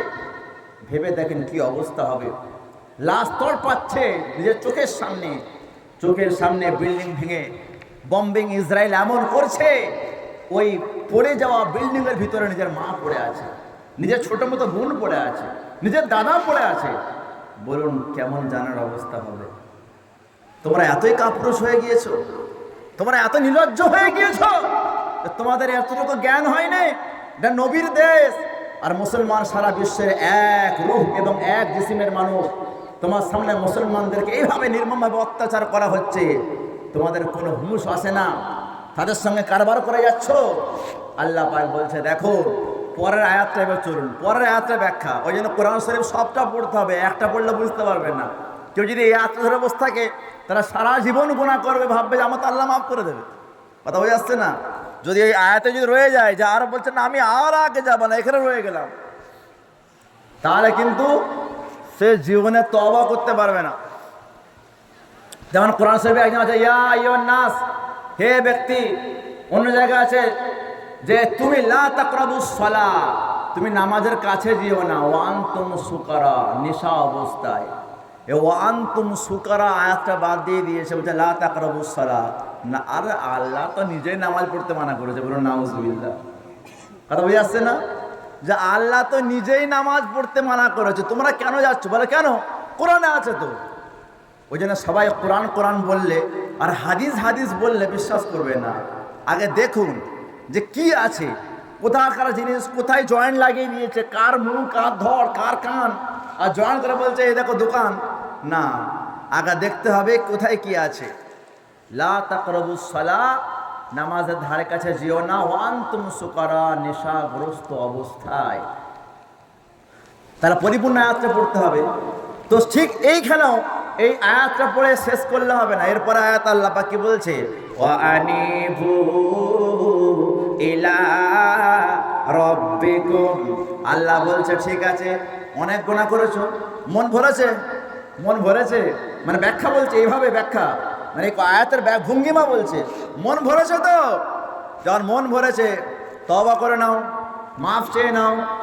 এবারে মাফ চেয়ে তওবা চেয়ে এবারে আমার দিকে ফিরে আসো। ওয়া আনিবু ইলা রাব্বিকুম, এবারে তুমি তোমার রবের কাছে ফিরে যাও। ওয়া আনিবু ইলা রাব্বিকুম মিন ক্বাবলি আইয়াতিয়াকুমুল আযাব। দেখেন পরিষ্কার ভাষায় আযাব আল্লাহ পাক উল্লেখ করে দিয়েছেন যে এবারে তুমি চলে আসো আমার কাছে আযাব আসার আগে। কি আসার আগে? কি আসার আগে বলেন? তাহলে আল্লাহ বলে দিলেন, যদি বলে আমি তাও বুঝতে পারিনি, আল্লাহ পাক ডবল করে বলেছেন আয়াতের মধ্যে, ডবল করে, ওয়া আনিবু ইলা রাব্বিকুম ওয়া আসলিমু লাহু মিন ক্বাবলি আয়াতিয়াকুমুল আযাবু সুম্মা লা তুনসারুন। আল্লাহ পাক বলে, তুমি গুনাহ থেকে তওবা করে আমার দরবারে চলে আসো, আমার দ্বারে তুমি চলে আসো। যখন তুমি আমার কাছে চলে আসবে, আমি রব্বুল আলামিন তোমাকে বাঁচিয়ে নেব। আর যদি তুমি আযাবের আগে আমার কাছে যদি না আসো, যদি তওবা না করো, সৎ পথে যদি না আসো, আল্লাহ পাক বলছে সুম্মা লা তুনসারুন, তখন তোমাকে আর সহযোগিতা করা হবে না। কি বোঝা গেল? আযাব আসার পরে আর বললে হবে না যে আল্লাহ আমাকে আযাবে ফেলে দিলেন। কেন? আযাব দেওয়ার কথা আল্লাহ পাকে বলে দিয়েছেন। সূরা হাক্কা বলে একটা সূরা আছে। কি সূরা বলেন? সূরা হাক্কা। ওই 29 পারার মধ্যেই আছে সূরা মুলক, তারপরে আর একটা সূরা আছে সূরা কালাম, তারপরে সূরা হাক্কা। ওই সূরা হাক্কার মধ্যে একটা আয়াত আছে, আল হাক্কাতু মাল হাক্কা ওয়া মা আদরাকা মাল হাক্কা কাল্লামাত সামুদ ওয়া আদুম বিল কারিয়া। আল্লাহ পাক কিয়ামত সম্বন্ধে উল্লেখ করেছেন, অতি শীঘ্রই কিয়ামত আসবে, অতি শীঘ্রই মহাপ্রবল হবে, অতি শীঘ্রই দুনিয়া ধ্বংস হয়ে যাবে। কওমে আদ কওমে সামুদ সম্বন্ধে আল্লাহ পাক জিজ্ঞাসা করেছেন এবং বর্ণনা করেছেন, ও দুনিয়াবাসীরা, ওই আদ জাতি এবং সামুদ জাতি তারা আল্লাহ পাকের নাফরমানি করেছিল। প্রথম আযাব যেটা আল্লাহ পাক দিয়েছিলেন, বৃষ্টি বন্ধ করে দিয়েছিলেন। কি বলেন? ভালো করে বলছেন, বৃষ্টি বন্ধ। আর দুবাইও তো বৃষ্টি হয়তো টুকটাক হয়েছে, কিন্তু এইভাবে বৃষ্টি ইতিহাস বলছে, কেউ বলছে 50 বছর, কেউ বলছে 75 বছরেও এরকম বৃষ্টি হয়নি। 50 বছর ধরে যা বৃষ্টি হলে পানি থামে, পানি জমে, বলছে ওই 24 ঘন্টার মধ্যে এত বৃষ্টি হয়েছে। যেই দুবাই এত নিজের গর্ব, গাড়ির গর্ব, বিল্ডিংয়ের গর্ব, পয়সার গর্ব, ডলারের গর্ব, প্রোডাকশনের গর্ব, মেট্রোর গর্ব, হেলিকপ্টারের গর্ব, এরোপ্লেনের গর্ব, সব হয়ে গেল সর্বদন্তনায়কার কালবস্য, গর্ব সর্বনাশ। কেন? অহংকার আল্লাহ পাক বরদাস্ত করেন না। তুমি ঈমানওয়ালা দাবি করবে, মুসলমান দাবি করবে, বড় বড় জুব্বা পড়বে একদম হাঁটু পর্যন্ত থেকে একদম জমিন পর্যন্ত, হ্যাঁ, আর বড় বড় রুমাল পড়বে, আর তোমার কাজ হবে মুনাফিকদের মতো, তোমার কাজ হবে ইহুদির মতো, ওই ধরনের ঈমানওয়ালা মুসলমান নামকে ওয়াস্তে আল্লাহ পাকের কোনো প্রয়োজন নাই। এটা আল্লাহ পাক আযাব দেয়নি, টুকসি মেরেছে। কি মেরেছে বলেন? সামান্য টুকসি। যদি আল্লাহ পাক আযাব দিত, তাহলে ওই বিল্ডিং গুলো, ওই বালাখানাগুলো কবরস্থানে পরিণত হয়ে যেত। আল্লাহ পাক রহম করেছেন। আর এই যে রহম করেছেন কার জন্য জানেন? কার জন্য? কার জন্য? আমার নবী, দয়ার নবী, বিশ্বের নবী মুহাম্মদ আরবি, বলুন সাল্লাল্লাহু আলাইহি ওয়াসাল্লাম। তিনি দোয়া করেছেন, আল্লাহ গো, আমার উম্মতকে তুমি একসঙ্গে ধ্বংস করে, বলুন, একসঙ্গে ধ্বংস করে দিও না। এই আমার নবীর দোয়া আছে বলে এই সামান্য একটা ধাক্কা এসেছে। কিন্তু কওমে আদ কওমে সামুদকে আল্লাহ পাক যে আযাব দান করেছিলেন, সে আযাব ছিল কতদিন ধরে। কোরআন কারীমের মধ্যে রয়েছে, ফাআম্মা, বলছে ওই যে সামুদ এবং আদ তাদের প্রতি যে আযাবটা এসেছিল, সাবআ লায়ালিন ওয়া সামানিয়াতা আইয়াম, 7 রাত এবং 8 দিন। কত বলেন? 7 নাইটস, 7 নাইট, 7 রাত ধরে ঝড় তুফান আযাব চলেছে এবং 8 দিন। আচ্ছা বলেন, আমফান ঝড় মনে আছে তো? মনে আছে তো? বলেন, আমফান ঝড় সব জায়গায় হয়েছে কিনা জানি না। এদিকে হয়েছিল কি আমফান ঝড়? এদিকে আপনারা তেমন বুঝতে পারেন না, আমরা বুঝতে পেরেছি, হাওড়া জেলার মানুষ বুঝতে পেরেছে। হাওড়া, 24 পরগনা, হুগলি এবং মেদিনীপুর, আমরা বুঝতে পেরেছি আমফান কেমন ঝড় হয়েছিল। 3.5 ঘন্টা এমন মুষলধারা বৃষ্টি এবং এমন ঝড় জীবনে জন্ম দেখি না, জীবনে যখন আমার চোখে জীবনে দেখিনি, আর আমি কি আমার বাপেরা দেখেনি ওরকম ঝড়। তাহলে 3.5 ঘন্টার ঝড়ে যত বড় বড় গাছপালা, বিল্ডিং এবং দেওয়াল প্রাচীর সব ভেঙে গুড়িয়ে গিয়েছিল, রাস্তা অবরোধ হয়ে গিয়েছিল। তাহলে ভেবে দেখেন, যদি 7 নাইটস এবং 8 ডেজ, যদি এই 8 দিন এবং 7 রাত একভাবে ঝড় চলে, তাহলে কি অবস্থা হবে। কোরআন কারিমে বলছে, ওই কওমে আদ এবং কওমে সামুদের আমি পুরো বস্তিটা আকাশে উড়িয়ে নিয়েছিলাম, পুরো বস্তি আকাশে উড়িয়ে। আমাদের ঝড়ে তো গাছ ওড়ে, মানুষ ঘরে, ভালো করে বোঝেন, মানুষ ঘরে যদি বেতালে পড়ে যায় তাহলে হয়তো পড়ে যাবে, গাছের ডাল পড়বে, হয়তো কিছু ক্ষতি হবে। আর কওমে আদ কওমে সামুদকে আল্লাহ পুরো বস্তি সহ আকাশে উড়িয়ে নিয়েছিলেন। আমার সোনার চাঁদ বন্ধুরা, এই আযাব কিন্তু এখন আসছে না, আর যদি বা আসে কিছু কিছু জায়গায় হবে, সব একভাবে হবে না। আমার নবী সরকারে দো আলম মুহাম্মদুর রাসূলুল্লাহ সাল্লাল্লাহু আলাইহি সাল্লামের দোয়া আছে। তো যেই নবী আমার জন্য এত দোয়া করে গিয়েছেন, যেই নবী আমার জন্য আপনার জন্য এত মঙ্গল কামনা করেছেন, সেই নবীর সুন্নতকে আমরা ধরতে পারবো না? ধরতে পারবো না? পারবো তো ইনশাআল্লাহ। আর সেই নবী যাতে খুশি হন, আমার নবী বলেন, as-salatu মিরাজুল মুমিনিন, নামাজ হলো মুমিনদের মেরাজ। বলেন সুবহানাল্লাহ। তারপরে কি বলছেন, as-salatu কুররাতু আইনি, নামাজ হলো আমার চক্ষুর শীতলতা। তাহলে আমি নবীকে খুশি করতে পারবো না? যদি আমি নবীকে খুশি করি, আমার আল্লাহ কি হবেন বলেন? আমার আল্লাহ পাকও খুশি হবেন, আর নবীও খুশি হবেন। আর যেই নামাজের জন্য আল্লাহ তাআলা আমার নবীকে আরশে আজিমে দেখে মেরাজে উর্দু গগরে নিয়ে গেলেন, নামাজের তোহফা দিলেন, সেই নামাজ এত কষ্টের নামাজ, মোহাব্বতের নামাজ, সেই নামাজ ছেড়ে সমাজ আমরা করতে পারবো? করতে পারবো? পারবো না। এই জন্য আমরা যুবক ভাইরা যারা রয়েছে, আশা করি এই এলাকার বয়স্করা সবাই নামাজ পড়েন, কেন দেখলাম মসজিদ বেশ ভরা ভরা মসজিদ, বেশ দেখলাম ভরা মসজিদ। তো আশা করি বয়স্করা প্রায় নামাজ পড়েন। আজকে এই জলসা, এই মাহফিল সাকসেসফুল তখন হবে যখন সব যুবকেরা নামাজ পড়বে। আমরা সবাই নামাজ পড়বো? জোরে বলতে ইনশাআল্লাহ, একবার হাত তুলে বলতে ইনশাআল্লাহ, ইনশাআল্লাহ, মাশাআল্লাহ।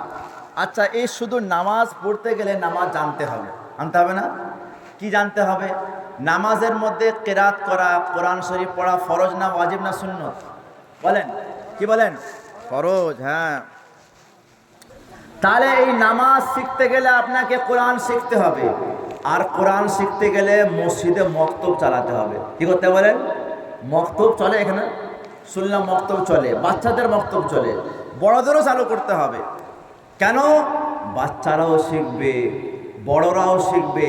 যখন আপনাদের মসজিদের আন্ডারে কোরআন শেখাশেখি চলবে, মাসাইল শেখাশেখি চলবে, তালিম চলবে, তাহলে এই মসজিদ আর মদিনার মসজিদ সমান হবে। বলেন সুবহানাল্লাহ।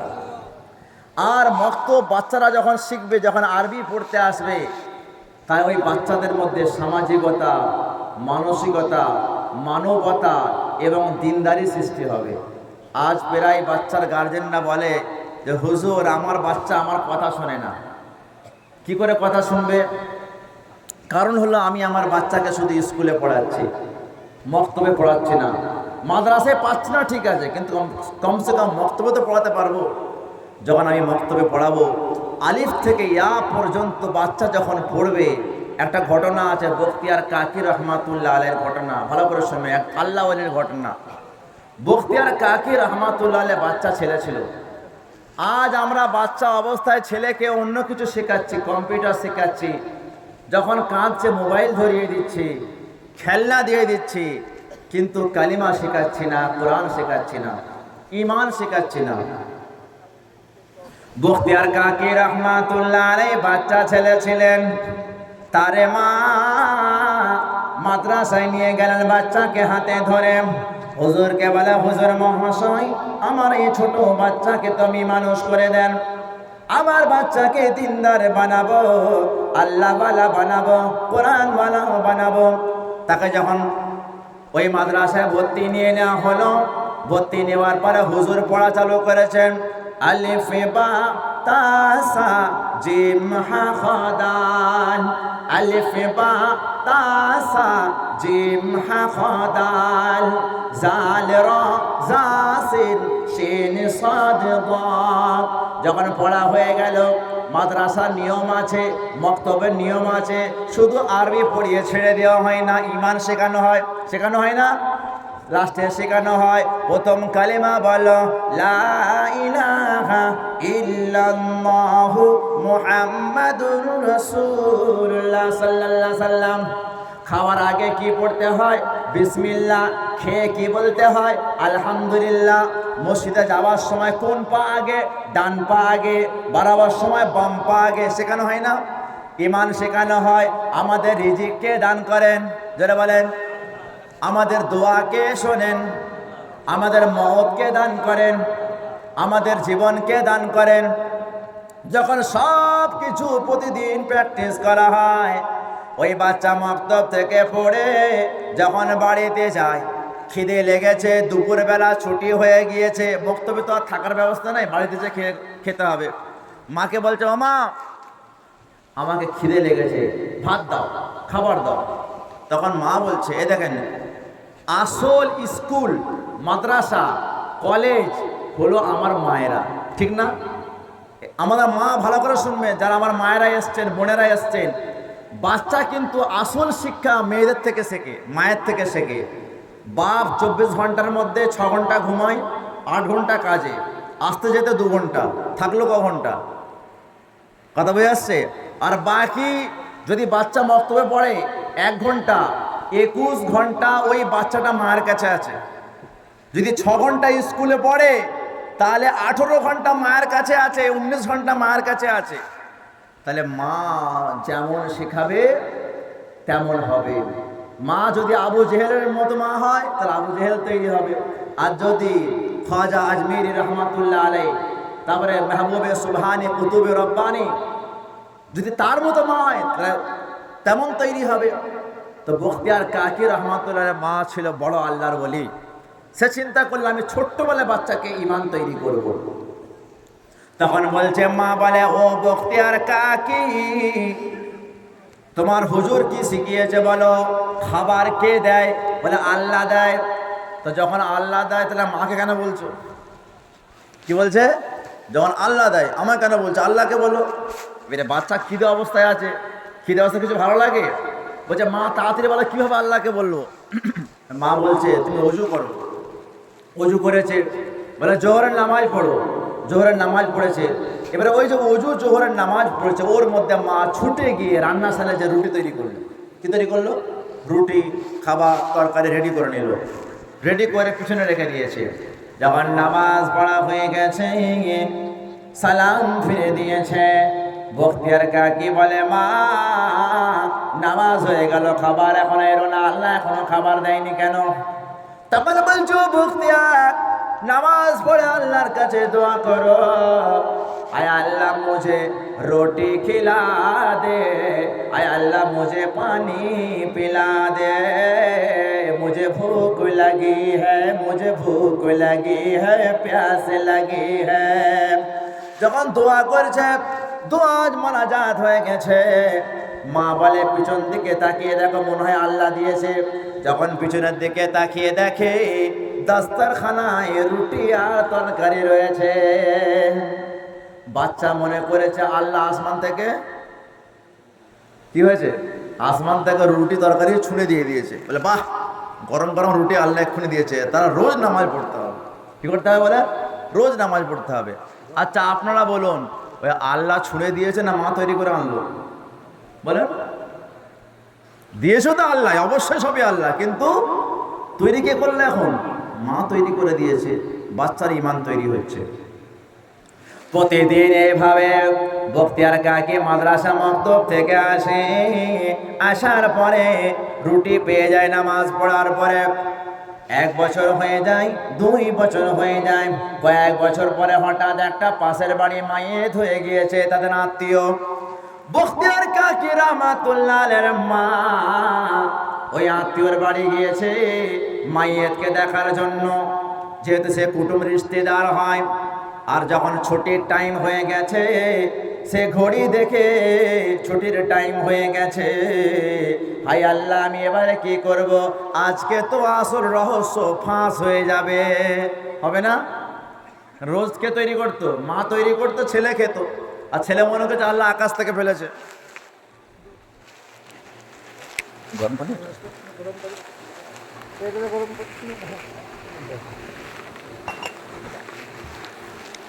এবারে ভালো করে শোনেন, আল্লাহর নবী বলেছে আল জান্নাতু তাহতা আকদামিল উম্মাহাত, মায়ের পদতলে আছে খোদার জান্নাত। বলুন সুবহানাল্লাহ।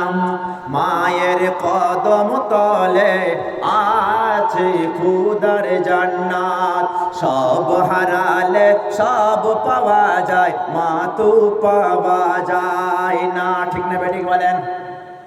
বলছে সব হারালে সব পাওয়া যায়, মা তো পাওয়া যায় না। আশুক যত মায়াবিনী, মায়ের মতন হয় না। এই ছন্দ সবার বুঝে আসবে না, যার মা নাই তার বুঝে আসবে। সবার বুঝে আসবে না, যার মা আছে একটু বুঝে আসবে না। যদি মা চলে যায় বুঝতে পারবেন। সব হারালে সব পাওয়া যায়, মা তো পাওয়া যায় না। সব হারালে সব পাওয়া যায়, মা তো পাওয়া যায় না। আশুক যত মায়াবিনী, মায়ের মতন হয় না। মায়ের দুয়া, মায়ের দুয়া আরো সে আল্লাহর কখনো বিফল হয় না। মায়ের দুয়া আরো সে আল্লাহর কখনো বিফল হয় না। তাই মায়ের মনে সন্তান ওগো, তাই মায়ের মনে সন্তান ওগো, কখনো ব্যথা দিও না, কখনো ব্যথা দিও না।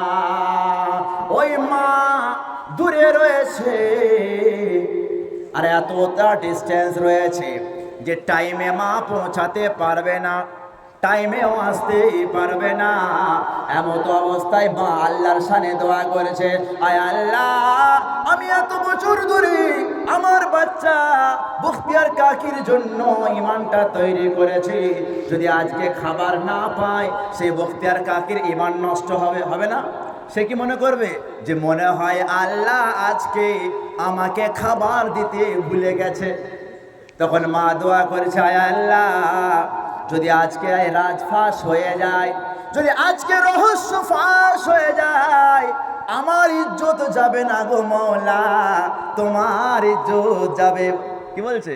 এটা তোমার মান সম্মানের ব্যাপার। আয় আল্লাহ, আয় রব্বুল আলামিন, আমি 3 বছর ধরে কষ্ট করে রান্নাশাল থেকে খাবার তৈরি করে বখতিয়ার কাকির পিছনে রেখে দিয়েছি, যাতে করে বিশ্বাস হয়ে যায় যে আল্লাহ ছাড়া রিজিক দিতেওয়ালা কেউ নাই, আল্লাহ ছাড়া রিজিক দিনেওয়ালা কেউ নাই। আয় আল্লাহ আমি মা হয়ে আমার সন্তানের জন্য দোয়া করেছি, 365 দিন আমি খাবার রান্না করেছি, আজকে আমি মায়ের বাড়ি এসেছি, আজকে মাওলা গো তুমি আমার বখতিয়ার কাকির জন্য আসমান থেকে খাবার পাঠিয়ে দাও। কি বলছে? আসমান থেকে খাবার পাঠিয়ে দাও। কত বিশ্বাস, চিন্তা করে দেখেন। মায়ের দোয়া, মায়ের দোয়া, আল্লাহু আকবার।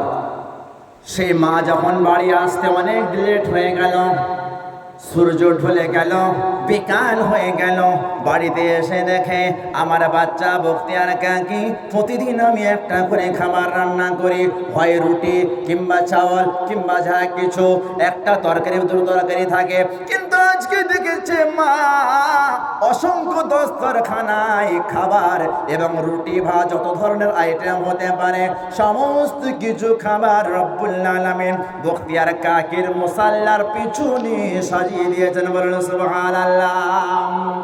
আল্লাহ পারেন না? আল্লাহ পারেন না? আল্লাহ মুসা আলাইহিস সালামের কওমকে 40 বছর বসে খাইয়েছেন। ভুলে গেছেন ইতিহাস? হ্যাঁ, খাওয়াননি? 40 বছর ইনকাম করতে হয়নি, চাকরি করতে হয়নি, সার্ভিস করতে হয়নি, জোর মজুরি খাটতে হয়নি, 40 বছর বসে বসে খাইয়েছে। আল্লাহ পারলে আমাকে আপনাকে বসে খাওয়াতে পারে, কিন্তু বসে খাওয়ালে শুকরিয়া আদায় হবে না। যেটা অ্যাভেলেবেল হয়ে যায় তার দাম কমে যায়। আচ্ছা বলুন তো, পানির দাম বেশি না সোনার দাম বেশি? সোনার দাম, পানির দাম বেশি। কিসের দাম বেশি বলেন? পানির দাম বেশি। পানি আল্লাহ অ্যাভেলেবেল করেছে, তাই পানির মর্যাদা আমাদের কাছে নাই। পানি যদি মানুষ না পায় পৃথিবীতে, বলেন মানুষ মারা যাবে, মারা যাবে না? পানি ছাড়া মানুষ তৃষ্ণা পিপাসায় কাতর হয়ে ছটফট করে মারা যাবে। আর যদি সোনা না হয় বিয়েতে, আপনার মেয়ের বিয়েতে সোনা দেননি, আপনার বোনের বিয়েতে সোনা দেননি, আপনার বোন মারা যাবে? হ্যাঁ, আপনার মেয়ে মারা যাবে? হ্যাঁ, মরবে না। সোনা ছাড়া কেউ মরবে না। আল্লাহ পাক সোনার দাম মূল্যটা বাড়িয়েছে, মূল্যটা, কিন্তু র্যাঙ্ক পানির বেশি, র্যাঙ্ক পানির দাম বেশি। তো যেটা সস্তা করে দিয়েছে আমরা বস্তায় ভরি, নষ্ট হয়, খালে আছে, নদীতে আছে, কুয়ায় আছে, আকাশে আছে, মেঘে আছে, আমরা পানির দাম বুঝতে পারিনি। যদি আল্লাহ পাক এরকম করতেন যে নদীতে সোনা, কুয়াতে সোনা, পুকুরে সোনা, সব জায়গায় সোনা, মেঘে সোনা, আর পানি কিনতে হলে 1 গ্লাস পানির দাম 60,000 টাকা, তখন কি হতো? কি হতো? তখন বাঁচা দুনিয়াতে মুশকিল হয়ে যেত। আর অ্যাকচুয়ালি পানির দাম এত হাজার হওয়া দরকার ছিল, ঠিক না বেটি? গরমকালে বুঝতে পারবেন, পাচ্ছেন নিশ্চয়। এক একটা কাতরার জন্য মানুষ কত সাঁতরায়, এক একটা কাতরা পানির জন্য। কিন্তু এই পানির মর্যাদা আমাদের কাছে নাই, কেন? আল্লাহ সস্তা করে দিয়েছেন। ঠিক সেইভাবে আল্লাহ পারলে আমাদেরকে বসিয়ে বসিয়ে খাওয়াতে পারতেন, কিন্তু বসিয়ে খাওয়াবেন না।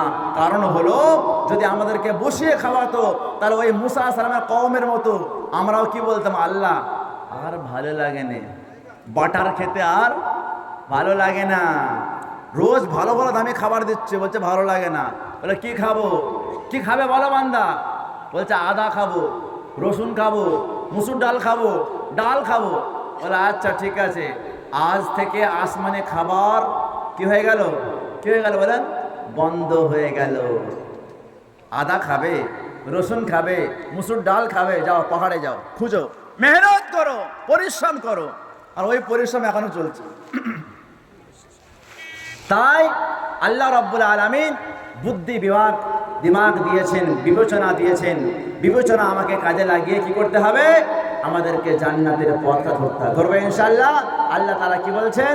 হাল আতা আল ইনসান হিন মিনাদ দাহরি লাম ইয়াকুন শাইয়্যান মাযকুরা। আমি তোমাদের সামনে একটা এমন পথ দিয়েছি যে তোমরা ওয়াহাদাইনাহুন নাজদাইন, দুটো পথ দিয়েছে, যে পথটা তুমি অবলম্বন করবে আমি রব্বুল আলামিন তোমাকে সেই পথের অনুগামী করিয়ে দেবো। যদি আমি জান্নাতের পথকে ধরে জান্নাতে যাব, আর যদি জাহান্নামের পথ ধরে জাহান্নামে যাব। আল্লাহ রব্বুল আলামিন যা কিছু আমাকে শোনালেন, এই সংক্ষিপ্ত সময়ে বিক্ষিপ্তভাবে যা কিছু আলোচনা করালেন, তার প্রতি আমল করার তৌফিক দান করুন, আল্লাহুম্মা আমিন। দরুদ পড়ে আল্লাহুম্মা সাল্লি আলা সাইয়্যিদিনা মাওলানা মুহাম্মদ ওয়া আলা আলি সাইয়্যিদিনা মাওলানা মুহাম্মদ। আসসালামু আলাইকুম ওয়া রাহমাতুল্লাহি ওয়া বারাকাতুহু। মাশাআল্লাহ, হযরত বহু মূল্যবান কথা আপনাদের সামনে রেখে গেলেন। রাত যেহেতু দীর্ঘায়িত হয়েছে, তবু একটুকু এই মজলিসে